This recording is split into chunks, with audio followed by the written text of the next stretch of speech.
Hi friends, welcome to AS times. Friends, YSRCP manifesto విడుదల చేయడం జరిగింది. సో ఏ పథకాలకు సంబంధించి డబ్బులు పెంచారు, అలాగే ఏ పథకాలు కొనసాగించనున్నారు, సో దానికి సంబంధించినటువంటి పూర్తి వివరాలు మనం ఈ వీడియోలో తెలుసుకుందామండి. సో ఇక వివరాల్లోకి వెళ్తే గనుక తాడేపల్లిలోని వైఎస్ఆర్సీపీ కేంద్ర కార్యాలయంలో పార్టీ అధినేత ముఖ్యమంత్రి వైఎస్ జగన్మోహన్ రెడ్డి గారు వైఎస్ఆర్సీపీ మేనిఫెస్టోను ఆవిష్కరించారు. 2024 ఎన్నికలకు సంబంధించి 2 పేజీలతో వైసీపీ మేనిఫెస్టోను విడుదల చేయడం జరిగింది.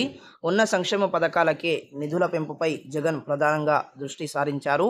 9 ముఖ్యమైన హామీలతో మేనిఫెస్టోను రూపొందించారు. సో ఇక చూసుకోవచ్చు, వైఎస్ఆర్సీపీ మేనిఫెస్టో ముఖ్యాంశాలు: అమ్మఒడి, విద్యా కానుక, కాపు నేస్తం, మహిళలకు వైఎస్ఆర్ చేయుత తదితర పథకాల కొనసాగింపు అయితే జరుగుతుందండి. సో ఏ విధంగా అయితే గతంలో ఈ పథకాలు అమలులో ఉన్నాయో అదేవిధంగా ఈ పథకాలను మళ్ళీ అమలులోకి అయితే తేనున్నారు. అలాగే మనం చూసుకుంటే కనుక అమ్మఒడి పథకం కింద ఇస్తున్న 15,000ను రాష్ట్ర ముఖ్యమంత్రి సీఎం జగన్మోహన్ రెడ్డి గారు 17,000కు పెంచుతున్నట్లు ప్రకటించారండి. అలాగే మనం చూసుకుంటే కనుక వైఎస్ఆర్ చేయుత పథకం కింద 4 విడతల్లో 75,000 రూపాయల నుంచి రాష్ట్ర ముఖ్యమంత్రి ఈసారి 8 విడతల్లో 1,50,000 అయితే వీటిని పెంచారండి. అలాగే మనం చూసుకుంటే కనుక 2 విడతలో పింఛన్లు 3,500 రూపాయలు చెల్లిస్తామని ప్రకటించారు.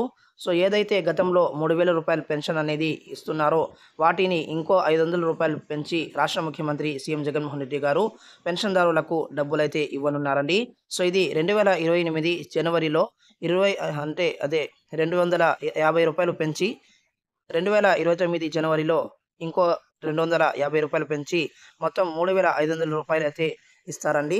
అలాగే మనం చూసుకుంటే కనుక వైఎస్ఆర్ కాపు నేస్తం 4 దశల్లో 60,000 నుంచి 1,20,000కు పెంచడం జరిగింది. అలాగే వైఎస్ఆర్ సున్నా వడ్డీ కింద 3 లక్షల వరకు రుణాలు అయితే ఇస్తామని చెప్పారు. సో అలాగే మనం చూసుకుంటే కనుక వైఎస్ఆర్ ఈబీసీ నేస్తం 4 విడతల్లో 45,000 నుంచి 1,05,000కు పెంచడం జరిగింది.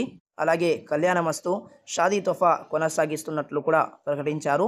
వైద్యం, ఆరోగ్యశ్రీని మరింతగా విస్తరిస్తామని ప్రకటించారండి. అలాగే మనం చూసుకుంటే కనుక రైతు భరోసా, పీఎం కిసాన్ కింద ఇచ్చే సొమ్ము 13,500 రూపాయల నుంచి 16,000కు పెంచడం జరిగింది.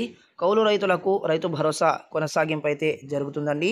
అలాగే అర్హులైన ఇళ్ల స్థలాలు లేని వాళ్ళందరికీ ఇల్లు అయితే ఇవ్వనున్నారు. అలాగే ఇళ్ల పట్టాల కొనసాగింపు అయితే జరుగుతుంది. అలాగే ఆటో ట్యాక్సీ, లారీలు కొనుగోలు చేసే వారికి వడ్డీ రాయితీ ప్రకటించడం జరిగింది. అలాగే ఆటో ట్యాక్సీ, లారీ డ్రైవర్లకు 10 లక్షల వరకు ప్రమాద బీమా కూడా అమలు చేయనున్నారు. అలాగే లారీ డ్రైవర్లు, టిప్పర్ డ్రైవర్లకు కూడా వాహన మిత్ర వర్తింప చేయనున్నారు. అలాగే వాహన మిత్రను 5 ఏళ్లలో 50,000 నుంచి 1,00,000 రూపాయలకు పెంచడం జరిగింది.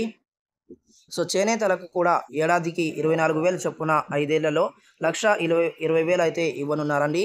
నాడు నేడు ట్యాబ్ల పంపిణీ కూడా కొనసాగించనున్నారు. అలాగే 2025 నుంచి 1వ తరగతి ఐబీ సిలబస్ అయితే ప్రారంభించనున్నారు. అలాగే ప్రతి నియోజకవర్గంలో స్కిల్ హబ్, జిల్లాకు స్కిల్ డెవలప్మెంట్ కాలేజీ, తిరుపతిలో స్కిల్ యూనివర్సిటీని రాష్ట్ర ముఖ్యమంత్రి ప్రారంభించనున్నారు.